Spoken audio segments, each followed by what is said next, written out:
नहमदुहु व नसल्ली अला रसूलिल करीम अम्मा बाद औज़ु बिल्लाहि मिनश शैतानिर रजीम बिस्मिल्लाहिर रहमानिर रहीम।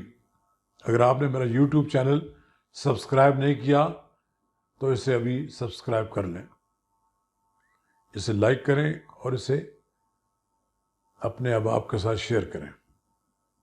आज हम आपके साथ नैब कानून में तरमीम पर हुकूमत और अपोजिशन के दरमियान पैदा होने वाला डेडलॉक पर बात करेंगे।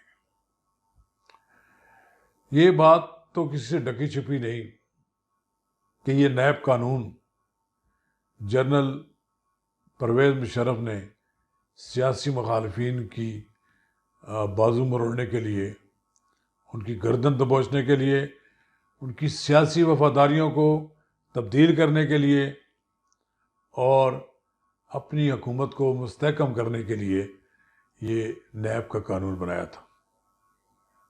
बदकिस्मती से नैब का कानून उस वक्त नाफिज रहा। पसंदीदा लोगों को छोड़ दिया जाता था। जो लोग जनरल परवेज़ मुशर्रफ की आंखों में आंखें डालकर बात करने की जुर्रत करते थे, वो नैब के कानून की जद में आ जाते थे।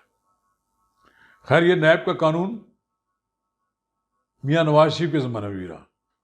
उस पर भी इल्ज़ाम है, उस हुकूमत पर भी, कि उन्होंने भी अपने सियासी मुखालफिन के खिलाफ इसको इस्तेमाल किया। फिर पीपल्स पार्टी की हुकूमत आ गई। पीपल्स पार्टी ने इसमें थोड़ी बहुत तरामीम करने की कोशिश की, लेकिन उनका वास्ता चौधरी निसार अली खान जैसे सख्त गिर, सख्त जान अपोजिशन लीडर से पड़ा। वो नैब में जो तरामीम कराना चाहती थी पीपल्स पार्टी, उसका मकसद ये था कि माजी के वो मुकदमात कि जिनकी गिरफ्त में आसिफ अली जरदारी आते हैं बच जाएं। चौधरी निसार अली खान ये ऐसी तरमीम नहीं होने दे रहे थे, उसकी राह में रुकावट थे। और फिर इसी तरह 5 साल गुजर गए, नैब का कानूनी तरमीम नहीं हो सकी। फिर आया मुस्लिम लीग नून का दौर। मुस्लिम लीग नून के दौर में भी वही सूरत हाल रही कि एक लीवर के तौर पर नैब का कानून इस्तेमाल होता रहा। और वो मुस्लिम लीग नून की हुकूमत ने भी कोई तरमीम उसमें नहीं की कि जो तरमीम करके सियासतदानों पर जो गिरफ्त की जाती है, उनकी गर्दन मरोड़ी जाती है, वो ना होती। और ये गलतियां तस्लीम करते हैं पीपल्स पार्टी वाले भी और मुस्लिम लीग नून वाले भी कि अगर वो अपने दौर में इसमें तरमीम करते थे तो आज वो इमरान खान की नैब के गिरफ्त में ना होते हैं। वो इमरान खान साहब यही कहते हैं कि सारे मुकदमात माजी के बने हुए हैं, लेकिन और ये भी कहते हैं कि जी चेयरमैन नैब भी हुकूमत और अपोजिशन का बनाया हुआ, हमारा नहीं बनाया हुआ। लेकिन चेयरमैन नैब अब उनकी तो नहीं सुनते, लेकिन अब सुनते उन्हीं की हैं जो इससे तो हुक्मरान है। वो उनकी नज़र हुकूमती ओहदेदारों पर नहीं है। हुकूमती ओहदेदारों के खिलाफ कोई कार्रवाई नहीं हो रही। सारे केसेस पेंडिंग पड़े हुए हैं, ये ख़त्म नहीं हुए, पेंडिंग पड़े हैं। इवन प्राइम मिनिस्टर के खिलाफ भी मुकदमात पेंडिंग पड़े हुए हैं। उन्हें ख़त्म इसलिए नहीं किया गया कि किसी वक्त वो इसको इस्तेमाल किया जा सकता है। पिछले दिनों बातचीत चली 1.5-2 महीने पहले, तो फिर बात बीच में रह गई। अभी जब हुकूमत ने FATF के कुछ बिल मंजूर कराने की बातचीत शुरू की, एक पार्लिमानी कमेटी बनाई जिसमें 24-25 सरकार शामिल हुए, बाद में उसमें भी 4 और शामिल हो गए। इस बदकिस्मत पार्लिमानी कमेटी की दो इजलास हो सके, तीसरे इजलास की नौबत ही नहीं आई, उसका बाईकाट कर दिया अपोजिशन ने। हुकूमत और अपोजिशन के दरमियान 9 अरकान पर मुश्तमिल एक अलग ग्रुप बना जो स्पीकर के घर पर नैब कानून में तरमीम पर बातचीत करता रहा।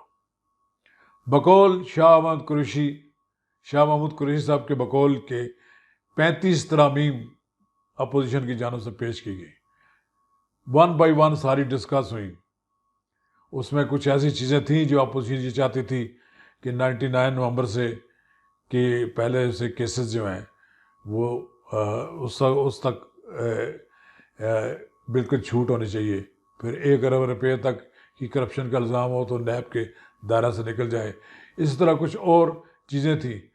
वो एक ऑफ द रिकॉर्ड और एक बंद कमरे में होने वाले इजलास की सारी रुईदाद अगले रोज़ शाह महमूद कुरैशी ने कौमी असम्बली में पेश कर दी और उन्होंने साफ साफ कह दिया कि हमें अपोजिशन की कोई बात कबूल नहीं है। हमारे अपोजिशन की तरफ से पेश की गई तमाम तरामीम उन्होंने मुस्तरद कर दी।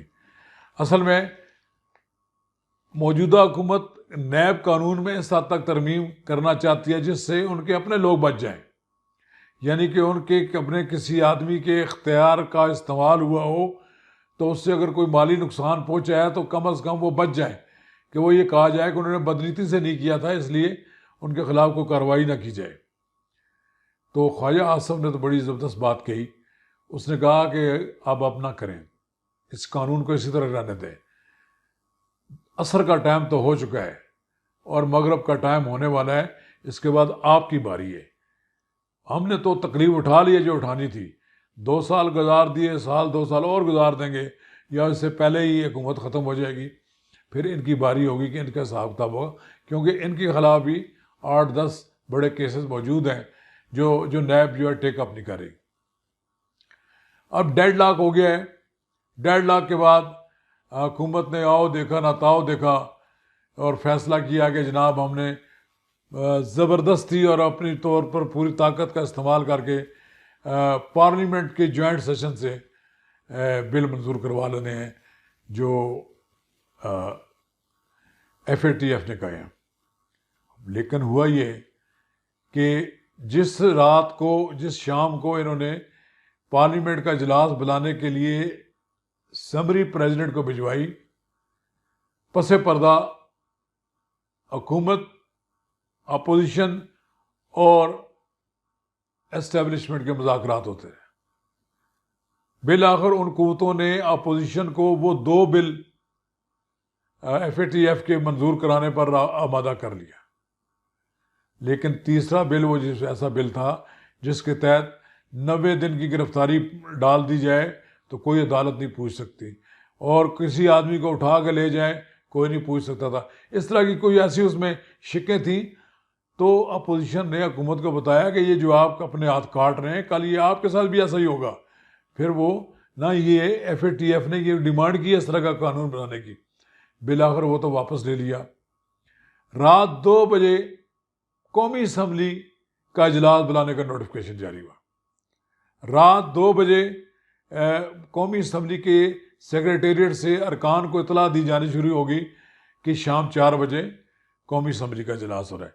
सुबह सेनेट का इजलास हुआ जिसमें अपोजिशन की 4 तरामीम करके अश्कशोई की गई और वो बिल पास कर लिया गया और फिर वहाँ से फिल फॉर कौमी असम्बली में आए तो 15 मिनट के अंदर बिल मंजूर हो गए। यानी वो जो लड़ाई थी, जो डेड लॉक भी बन रहा था, वो तो ख़त्म हो गया, लेकिन स्टिल अभी तक नैब का कानून उसी तरह मौजूद है। मुझे इसमें कोई फ़िलहाल पेशरफ्त होती नज़र नहीं आ रही, क्योंकि वज़ीर आज़म इमरान खान कहते हैं कि मैंने किसी करप्ट आदमी को नहीं छोड़ना। उनके ख्याल में सारी की सारी अपोजिशन करप्ट लोगों पर मुश्तमिल है और इनके खिलाफ एक ही है ना उनका तरीक़ाकार कि सबको जेल में डाल दूंगा और फिर कहते हैं कल्ला फिरे मिर्ज़ा और फिरे मैं धमाल मचाएँ या सब कुछ करें। अगर अपोजिशन को जेलों में बंद करके ये समझते हैं कि मुल्क में चैन के साथ हुकूमत कर लेंगे तो ये बेवकूफ़ी है। नवाज शरीफ तो इनका काबू में नहीं आया। अपनी बेबसी का एतराफ़ करें। नवाज शरीफ इस वक्त लंदन में बैठा हुआ है। नवाज शरीफ इमरान खान की गर्दन पर क्या और उन पर उनकी धौंस अपनी ताकत के ज़रिए वो इस मुल्क से बाहर चले गए और इसको बेगना उसको पकड़ा हुआ था। उन्होंने सबको पता था कि ये एक कामे में इसको सज़ा हुई है और कभी किस केस में सज़ा हुई है। सज़ाएँ तो उसी तरह होती हैं ना, तो आप तो पकड़ नहीं सके। अब आपने शहबाज शरीफ के ख़िलाफ़ केसेस तलाक बना रहे हैं, आप जरदारी के खिलाफ केसों की समात से शुरू कर दी है। अभी सैयद खुर्शीद शाह है, शाहिदा खान अब्बासी है, एहसन इकबाल है, ख्वाजा साद रफ़ीक हैं, राणा सनाउल्लाह। अलगर्ज सारी की सारी अपोजिशन अपने आप को जवाबदेह है अदालतों में।